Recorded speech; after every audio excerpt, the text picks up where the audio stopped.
Hey, that's recording. Let's leave that bit in because my previous podcast was Value Through Vulnerability. So for anyone that's wondering what we're going on about, I didn't hit the record button. So welcome, Helen, to the conversation today. How are you doing? I'm good, thank you. Yeah, lovely sunny, snowy day. Oh, well, look, I just really love for people to just know a little bit more about you as we get going today. So you very kindly were the brave soul that joined me on my first episode of the Value Through Vulnerability podcast all those months ago in May 2018. So I'm sure you've changed a lot. The world's changed a lot since then. So maybe give us a bit of an update as to, who is Helen and what you're working on right now? Yeah, God, it doesn't seem like a lifetime ago, May 2018. And funnily enough, that was just so May, June, July, August. That was just 3 months before I started working with Piers Thurston. Obviously, you'd worked with him in the June, is that right? The August was for me, actually. Yeah, I think it was the August. Was it the August as well? Yeah. Oh, it must have been really close then. So that kind of rocked my world because it completely turned everything on its head that I'd been doing for the previous, at least 5 years longer from a personal development perspective. And yeah, since then I've been in how long that is, almost 3 years, it'll be this year, of exploration in spirituality. And something which I never thought I would go near, because I associated spiritual with religion, and I'd put the lid on religion going, no, I don't like that. And so therefore I thought spirituality was all hippy dippy, floaty, like you've got to do certain practices and you've got to wear certain clothes and and all that kind of thing, which I think it has that reputation a lot. And it's not there's anything wrong with those things, but I did actually at that time, I thought that stuff was wrong. I thought that's stupid, that's pointless, why would anybody do those things? But actually what Piers showed me was that there was a whole other realm of spiritual understanding which really has nothing to do with those practices. There's a whole different way of accessing beyond thought and beyond the intellect and beyond what we think we know about the world, and really opened a massive doorway, I guess fundamentally into who we really are. So prior to our ideas of who we think we are, there's this abundance of possibility and potential which gets limited because we think we're just this, we think we're this limited person, we think we can only do X, Y, or Z, and we can't do A, B, and C. And it's opened a whole different world for me over the last few years, and gradually moved that into my business and into my work. And so that's what I now do with clients in various ways. It's really interesting to me. Would you mind speaking, like this podcast, of course, is called Activating Consciousness, and we'll go and maybe have an exploration around what that means to each of us, for the listener, Helen. But it feels like something shifted in a significant way for you, but then was it that significant? I'm just wondering, can you remember that moment? Was there, I'm not saying there was one aha, but is there a moment in time where you can remember how you felt when something just went pop? Completely, yeah, and it was like one big aha. Okay. And there's since been some others, but initially, within, it was probably only within a few weeks of working with Piers actually. And I was getting ready in the morning in the shower, thinking about my day ahead and thinking, oh, that's good, I'm going to be home fairly early for the kids after being late last night. And I had this thought of, oh, that means I'm a good mum, thank God. It was like this fleeting, that means I'm a good mum. And then in the seeing of that, there was just this whole collapse of ideas. So within that, I could see the conditioning from my mum, from society, about what counts as a good mum, what I should do, what I shouldn't do, how I should apparently be to be okay for my kids. And the whole thing just collapsed internally. And then I felt this I just can't describe it any other than a big solid lump in my stomach, which came up through my chest into my throat. It kind of stuck in my throat for a bit, and then there was just sobs, absolute deep sobs, like a huge cathartic release. And then there just were massive smiles. So while there was still some sobbing happening, then I started grinning, and I found myself first of all in my head, and then out my mouth, just going, "I'm okay, I'm okay, I'm okay." Like, and there was just this real fundamental knowing of that okayness that we really are. And I think I probably spent about 3 days just walking around in this love-filled haze of that experience, and yeah, and it's never, things have never been the same since, in a very good way. And that doesn't mean it's the end of the journey. Like, I think we have these misconceptions about, oh, we'll have a big awakening or a big enlightenment moment, and then that'll be it. We'll be done for the rest of our lives. And that's not how it works for most people, because from a brain perspective, the capacity of the left hemisphere, where the egoic thought happens, generally it's so capable of reformatting itself and coming back online, perhaps with a slightly different form, and some of the old form as well. But it comes back in, and it can resubsume some of the old stories and some of the old patterning. So it's not like a once and done thing. And which is why people say, in spiritual traditions, if somebody says they're awakened, they're not. Because if you're saying that, then you've clearly got ideas about what awakening is, and that you should be there, and there's clearly a self there that thinks it can be. And so it's that thing of, yeah, it's not an end of a journey, but it's yeah, for sure it was a big moment. It was yeah, never forgotten. I'm just really intrigued. Was it at all scary for you in that moment in any way, in terms of what stories you told? Or was it literally just a big release? Yeah, just a big release. Yeah, no fear. And that's the thing, because in the absence of thought, there's no fear. Fear only comes with thought.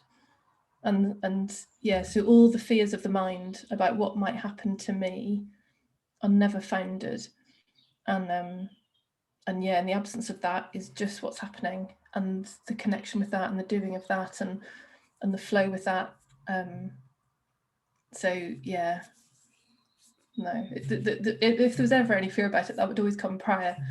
What's going to happen to me? As I thought when I went into that work with peers, I remember saying, possibly to you as well, am I going to become a zombie? Am I going to lose all ability to connect with other people? And because that's what the mind will say. It thinks that it is the one making you be a human being, but actually it is the one limiting your humanness. It's the one limiting connection. So it's really quite hilarious that the very thing that it thinks it's protecting you from is the very thing that is wanted. So what I'm so fascinated about, and another shout out to Piers, as you said, like he certainly helped me when I for me, what was really intriguing, probably a bit in my own interpretation, in my words, was a little bit less profound, but I can't say that because your experience is your experience. But in terms of my sensing, like in the moment when I was in this pub garden on day 2 of the retreat with Piers, I just remember sitting there, just looking around at the birds, going, "This is nice pub garden." We all remember what that used to be like. Hopefully it'll come back. But I just sat there and just had this, oh my God. So when I had that like mini burnout that I've spoken about very publicly, when I like got really in my head, I thought like, I shouldn't be here, I shouldn't work here, I'm not being seen for the gifts that I have, why won't someone acknowledge me? That was just all my thinking going rah, rah, rah, rah, rah, rah, rah, until I went boom. Mm. And it was just in that moment, sitting in that pub, I just sat there and similar sort of thing just went pop, and I went, well, that was silly, wasn't it? There wasn't any big rage or upset or like you fool and self-loathing. It was literally just like a balloon popping and pop. Yeah, Just went, yeah. that was really weird. Like, why did I do that? But what I'm really interested in with this, because I'd like us to try and, where we can, Helen, try and make this actionable as best we can in terms of invitations. Like we're not offering anything per se apart from invitations to explore. Yeah. And I'm just wondering, we've both given an example. Do we do your clients, maybe let's go that lens, have you really seen any sort of marked shifts in people that you work with through them experiencing this understanding that you now have? Yeah, and different for different people. The common theme would be greater sense of calm and flow and peacefulness with what's happening, and yeah, I guess that sense of okayness. But I've also had ones where, for example, one that really struck me was a leader who, brilliant person who was very capable operationally in the business. Such a common story as well. I've seen it all through my career. Very capable operationally, moves into a senior leadership role, is still drawn into the operation instead of working at strategic level, and so then feels pulled in two directions with the MD or CEO or whoever saying, no, be more strategic, and the team and operational stuff going, no, but we need you here. So she had a massive insight about her need to be needed, creating that situation. So it's not about the team. This is the biggest thing from this work for me, where before it really looked like the outside world was the problem. It really looked like, oh, that team must need some development, or those suppliers must need some communication to know the role boundaries of what she does versus what they do versus what the team do. No, none of that. Because in the instant of her seeing the truth and the confusion, not the truth, the confusion of that belief of needing to be needed, and like you say, the balloon absolutely popped for her in that moment. And then a few weeks later, she's like, oh, my team are amazing. Having gone from thinking they were incapable and couldn't do their jobs and were too needy, she's like, well, no, they're incredible. We came together this was a brief period when we were allowed to come together. We came together for a meeting, and they were all supportive of each other, and they were all offering to help each other out, even like working across brands. They've never done that before. And suppliers are now going to them with their questions. And she said, and I've noticed how I'm like coaching them now instead of telling them. And I'm getting really curious about what's going on for them and what they think they could do to solve it. And whereas before I'd just be in there giving advice. And none of that came from, here's some training in how to be a coach, here's some training in how to delegate to your team. None of that. Everything we're looking for really is already here. And as I said before, like the removal of the confusion in the way then just allows that to happen. It allows that to be your experience. And so, yeah, there's such an ease to this when you recognize that, as you did in that moment in the pub garden. You then didn't have to do anything, did you, to maintain an idea of okayness or anything to fix that previous experience. Even like it's all it's all happening how it needs to happen, and then there's just more Gary in the world, and there's more of my clients in the world, there's more me in the world. So yeah, it's thank you for sharing. It's such a powerful example, because what's coming up for me really powerfully as you share that is, do we give ourselves, because it does start with us, as you say, do we give ourselves permission to slow down and to actually just be like still? Because I know I'm really bad at that. And I just wonder, we've had a few discussions before about, it's a choice. You can do meditation, some people do different things to try and get to that state of delayering, for want of another word. Is stillness important, or is it actually, this can happen anytime for anybody? It just depends on where the mind is in that moment. Literally, they could be. I'm just wondering. Yeah. For anyone listening to us. Yeah. So for sure, it can happen spontaneously, definitely, and people just have dropping away and realizations, and it never comes back again. Like the confusion never comes back again the same as it did before. So there's a distinction between the direct path and the progressive path. So the direct path is this work that I do and that you did with peers, where we're going directly to awareness, to consciousness, to the ground of our being. And the progressive path is where you're first of all going out towards something. So you're using a tool or mechanism like meditation or a mantra or anything like that as a, as you said, it's a delayering tool still. It still gets to the same end result. It's just that progressive path goes to it via something else. And direct and progressive doesn't necessarily mean, so direct is generally faster, but it doesn't necessarily mean there's a guaranteed time scale. But for sure, there's no requirement of, like meditation, you'd hear people say about you have to do a certain number of hours to really be getting to the levels of clarity that you might otherwise get to much more quickly in the direct path. But there's no so there's no like time and grade, there's no kind of, oh, you have to be in this exploration for a year before you'll have a big insight. None of that. As it happened with both of us, it happened really pretty quickly for that initial shift to happen. Because it's going straight there. So it doesn't mean, and I've meditated since that happened. We both meditated before, didn't we? Yes. So mine stopped in that October 18. I stopped completely, because it just didn't seem to make sense to do. And since then, occasionally meditation happens, but it's now no longer as it was previous to then. It was, I need to meditate in order to be okay. It was absolutely a tool to keep myself on the straight and narrow and keep myself being a nice person, as it looked like I needed. Since then, if meditation's happened, it's just been, I kind of feel like meditating. So there's none of this prescribes a way of having to be. So people can have significant awakenings and realizations and have a very thin layer of self in the way and be incredibly active in the world. So it doesn't require, because the stillness is now within, you don't need to now do a practice to be still. Stillness is just the innate being within, and the connection to that means that you can do anything on the surface because stillness is always there. So then, it's off the table in terms of what I should now do or how I should be, or go for your life. The whole world's available to play with. You don't have to follow a set of practices or habits, or if you want to, then fine, but there's no requirement. Thank you for describing the sort of direct and progressive, because I've not thought about it in that lens before. And like you said, there's no judgment in that. Like, it's just in that moment you make that decision.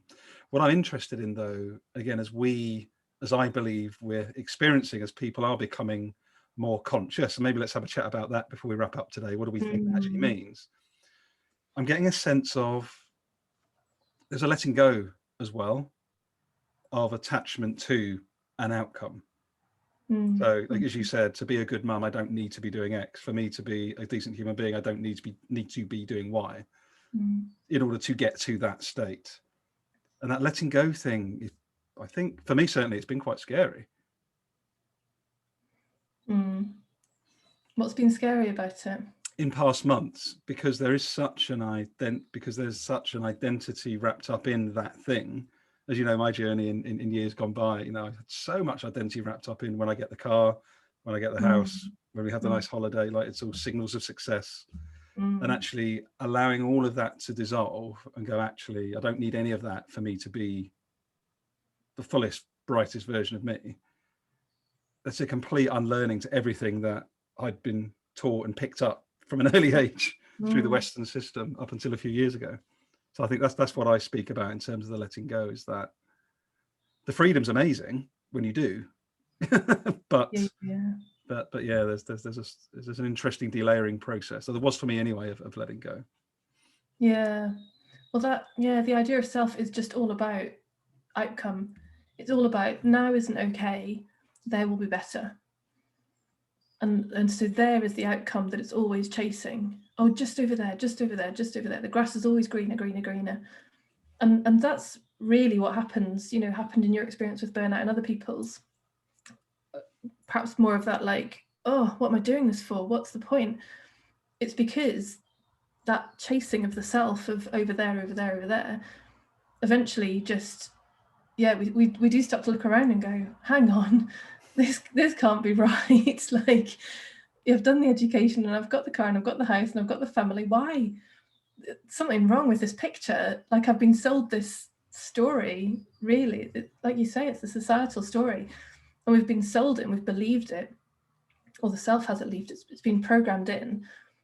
And then, thankfully, many people do now get to this place of going, no, there must be something else. Like, there has to be something else happening here.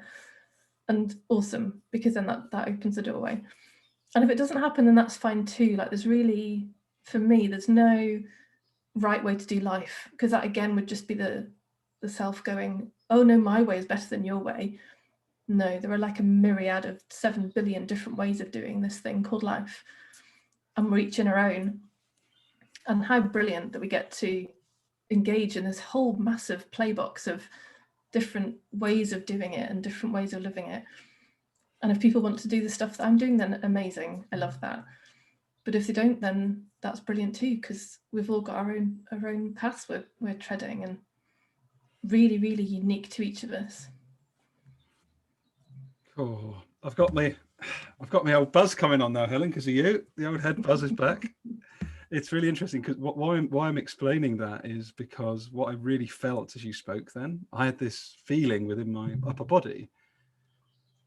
As you know, I'm diving a lot into like regenerative space beyond sustainability. So how do we create a world that is life-giving, which is what we come from, and that's what you're speaking to. Like, our energy source, our essence is infinite, is abundant. It is regenerative by design, because we are spiritual beings. So actually, it just really came up powerfully that like this work is so important, because it points us back towards what we already are, which is basically a complete infinite energy source. Yeah. Funnily enough, I was reading something yesterday about yes, it was quantum mechanics, and about electrons and how they never tire.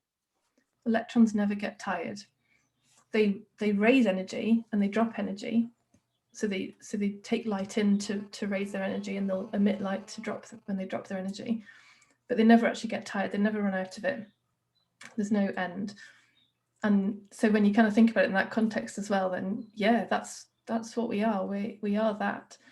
And so equally, yeah, we have times of higher energy and lower energy, but really the essence that we are never actually gets tired. It's and yeah, can't prove this, but it seems like when the body dies, the energy doesn't go anywhere.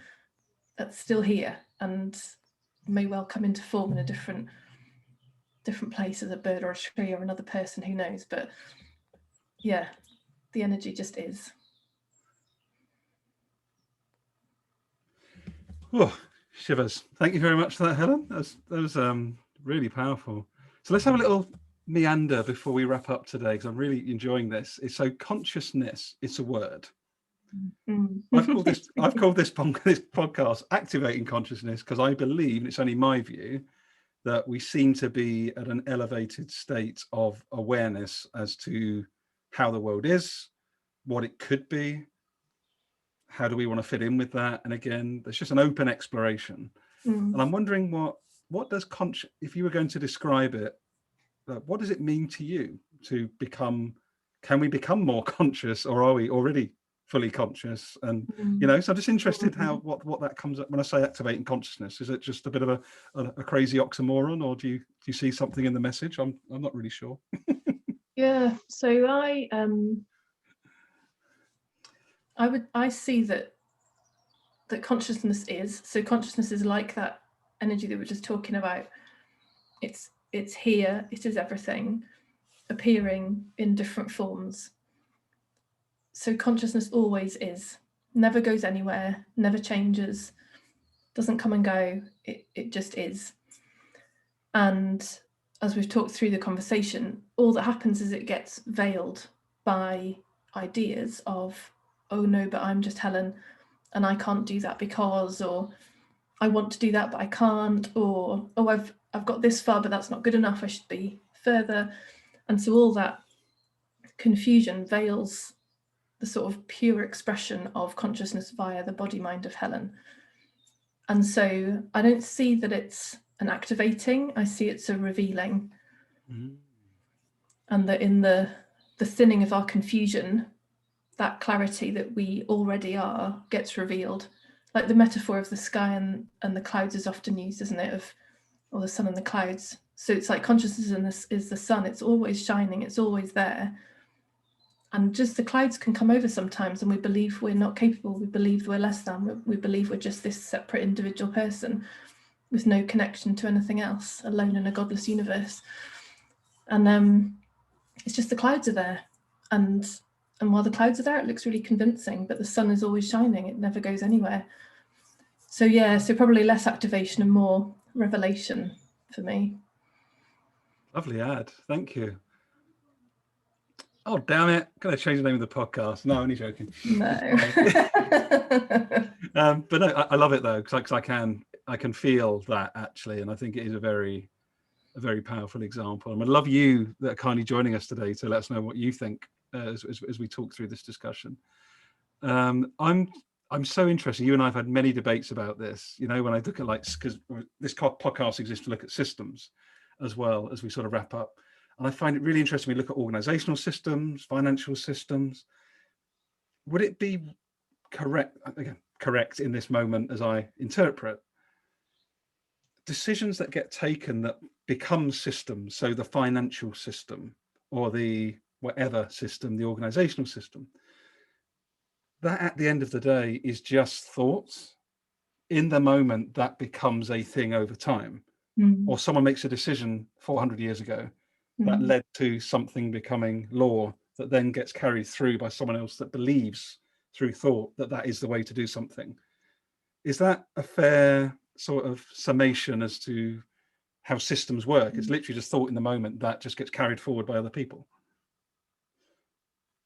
or not? Yeah, everything, is thought made manifest, thought made real. So yes, every system, every organization, everything that we can see is a thought brought to life in form. So yeah, and some of them look really fixed and true. Like, so Gary, yeah, that conversation on LinkedIn this morning around essentially saying, why are we running the financial systems the way we are, hoarding money and leaving others without any, where if it was monkeys, we'd be studying the monkeys going, what the hell are these monkeys up to, hoarding bananas and letting some other monkeys starve. Apparently it's acceptable as human beings for us to do that. And the reason that reaction came up to that is because the strength of belief in that system is so strong that it looks like it's a real thing. It looks like it's a definite, fixed, objective, necessary thing for this world to go round, that we maintain the economic systems that we have in place currently. And it's, yeah, as you know, it's not. It was, somebody made it up one day. In fact, there's a great video talking about the origins of the financial system, which is quite scary in terms of how there's nothing actually behind it. Everything that we're trading with right now, made of thin air with nothing backing it up. So yeah, it's entirely a thought creation, and then people carry on the thoughts, and which is why often in our family lines you can see repeating behaviours of patterns of behaviour, because ideas within the family are passed on as well. And yeah, we're the kind of family who do X, Y, or Z, as if that's true. And of course it's not. And I think there is something happening now in the world. I know that there are other people who understand more than I do about a shift in the planetary stuff that's happening, which is shifting us from a masculine primary energy to a feminine primary energy. And it's going to take a really long time. Like, it's unlikely we're going to see it in our lifetimes. But there is this shift happening. And that seems to be part of what's helping, more people come to this kind of conversation, more people get involved with the kind of work that you're doing. As those questions start to raise around, well, no, I don't have to do things the way my family have always done them, and I don't have to do things the way society has always dictated. So there does seem to be this shift occurring. So eloquent. You're always so eloquent, which is why I love speaking to you. For those that know, I've known Helen for a few years now, and we do voice memo exchanges very often on this stuff. It's always a rich exploration, and I just love how you brought together the two things. You really helped me a while back when I was having that reel in my head around obviously the George Floyd and a lot of the other challenges that we do experience that are necessary to explore. But the realization that, as you say, the system is held up by beliefs. That's why it's a belief system. It's not a physical thing. Like border control isn't real. Like I remember listening to Deepak Chopra in one of his with the first Iranian woman, female astronaut. And she said, it really angers me, and I hope this is helpful for you if you're listening. It really angered her that up in space, when you look back at Earth, there are no borders. Yeah, there's natural borders of like land to sea, but there's no border between Canada and the US. There's no border between England and Wales. It's all made up. Yeah. And we believe that illusion, which makes it a country, which then makes us have land rights, which then makes us have access to finance, but it is all made up. Like it's actually really funny when you think about it on the one hand, but terrifying that it could all collapse tomorrow as well.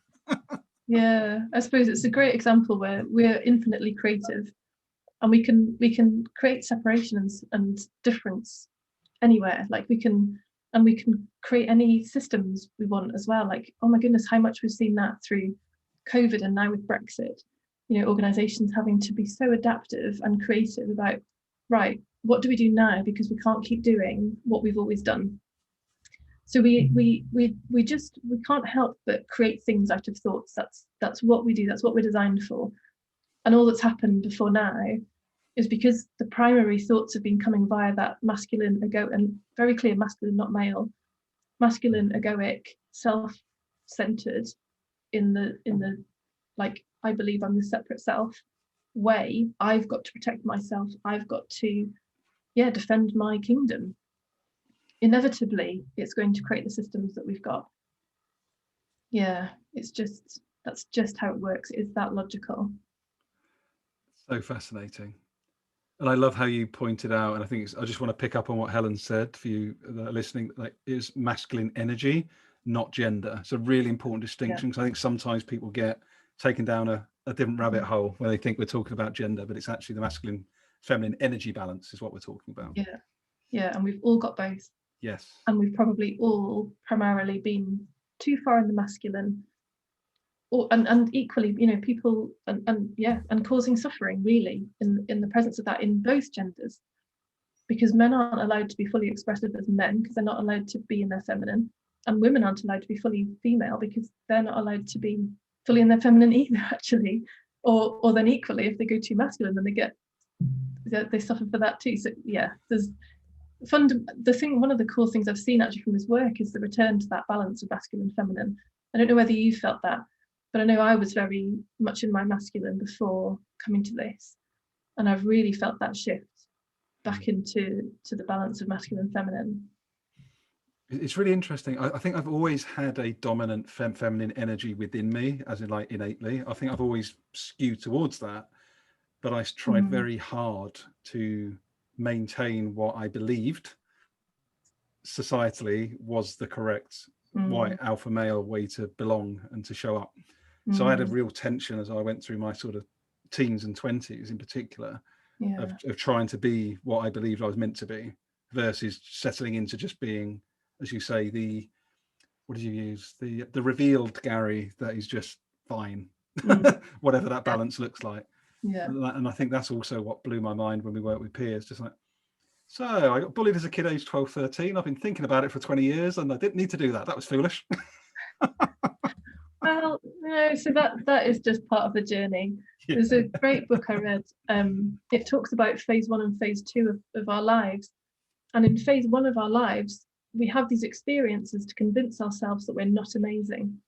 And we collect all this programming to convince ourselves we're not amazing. And then we hopefully reach a point in around midlife where that starts to look less convincing and we start to not want to follow it.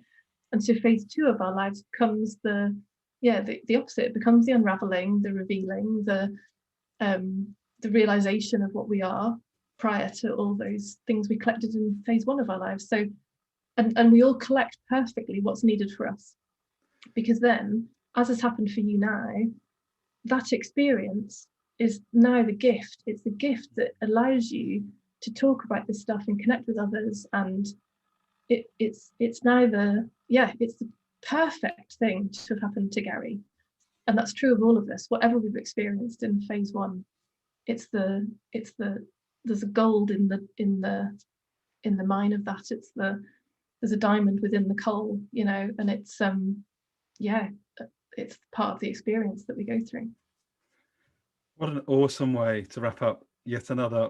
What a different conversation to episode 1 of Value Through Vulnerability, when we're batting on about vulnerability and self-awareness, and here's your, what is it, the trust equation, all of the nice logical stuff, which is all fine at the time, but wow. Yeah, that's a great example of where, and this is because, yes, when I came into this, I kind of went through a phase of, oh, it's got to only be this now.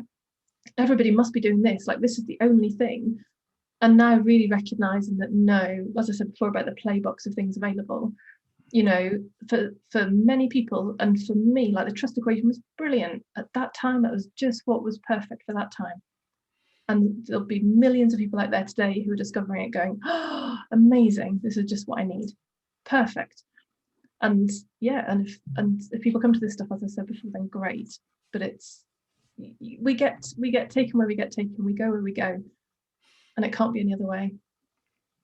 So have fun exploring, I think, is our summary message from this chat. Hopefully it's been helpful for you joining us, but just have some fun and laugh and fall over and pick each other up, because that's what it's all about, isn't it? Like you say, I think the important point here for me to wrap up is, it isn't about it's going to sound a cliche, but it isn't the destination that's important. It really is that undulation of, yeah, we'll have bad days. I have 2 of them last week where I overthought my way into a stupor, but then I just laughed afterwards, because you know what's going on. Yeah, that understanding is so brilliant to know that. How can people find you if they want to follow you, maybe work with you, learn more about your work? Helen, what's the best way to reach you? Yeah, cool. So there's my website, so I guess you'll put some links in the show notes. Yep, Sure cool. thing. So Wild Fig Solutions, but yeah, link in the show notes. And I've got links through from there to my social media, but basically I'm on everything. So Facebook, Instagram, LinkedIn, Twitter. Yeah. So yeah, find me wherever takes your fancy. Lovely. And I'd also love to offer another invitation. I know we're all inundated with newsletters, but I strongly can recommend Helen's is brilliant. And if you sign up to Helen's newsletter, you will actually get her free ebook as well, which brings a lot of this stuff to life as well. So thank you, Helen. It's been wonderful to speak to you again. Thank you, Gary. Thanks for having me on. Take care. Bye. Bye.